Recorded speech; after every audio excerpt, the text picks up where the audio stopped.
third generation Honda HR-V, yet another offering in the compact crossover segment. I think it looks really good, but let's see if the HR-V is more than just a pretty face. Obviously, Honda has changed the look of the HR-V quite a bit. I think it certainly is a head turner. I've noticed some heads being turned when I drive by. At first I thought it was because of me, but no, it's the car. On the outside, I think the HR-V looks really good. It looks sporty, trendy, also elegant. I specifically like the color matching grille and the light bar at the back. Also a fan of the 18-inch black rims that you get on this executive trim. Inside, the trendiness, the elegantness, the stylishness continues. Most of the surfaces are really nice to touch. There's some plastic here and there, but I think that can be overlooked. Rear legroom in the HR-V is seriously impressive, especially if you sit behind a short person like me.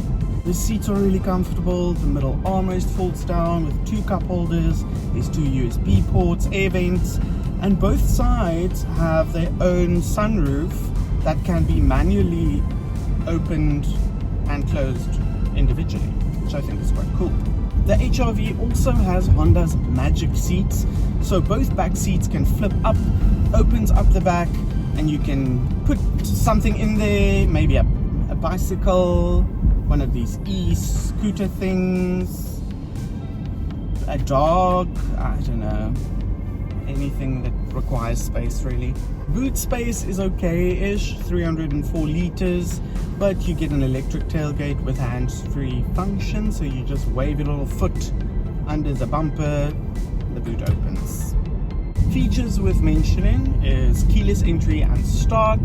You get a touchscreen infotainment system with Apple CarPlay and Auto, 8-speaker audio system, a wireless charging pad for your phone, and the main feature in this flagship model, I guess you can say, is the Honda Sensing Suite, which includes a few driver assistance systems like adaptive cruise control with a lane keeping assist system and pre-collision warning with autonomous braking. You also get a really handy blind spot camera when you turn left that activates automatically, which is quite cool. I haven't really seen that on any other cars. And then I have to talk about the drive of the HR-V, and I'm not looking forward to this conversation.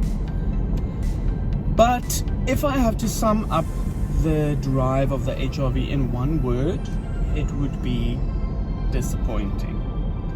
And I hate that word, but it is disappointing. Unfortunately, the engine has no kick, acceleration is slow, the transmission is whiny, moany. Yeah, okay, so the drive itself is comfortable. It's a very comfortable drive, it's not bumpy, nothing like that. If you're not too worried about accelerating fast or getting that feeling of being pulled back into your seat, you probably won't mind at all. So basically, if you drive like an elderly person, you'll be fine. Not that no offense to any elderly people. I know not everyone, some elderly people drive very fast. Have you seen? Oh, shouldn't be on the road. Both HR-V derivatives come with one engine and transmission. It's a 1.5 litre 4-cylinder naturally aspirated engine that produces 89 kilowatts of power and 145 newton meters of torque, and that's mated to a CVT transmission, which in this case, like I mentioned before, a little bit annoying, a little bit whiny, not so great. But anyway, that's the only choice you have. The HR-V is also not a cheap compact crossover.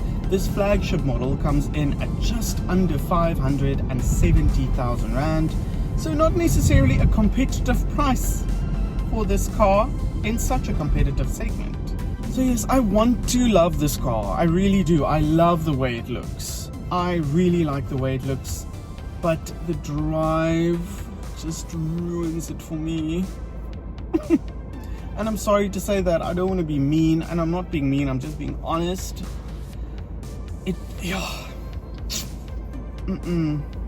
I wish it came with some other engine options maybe. I'm sorry, Honda. I do love you. I do love you. I hope this doesn't come between us.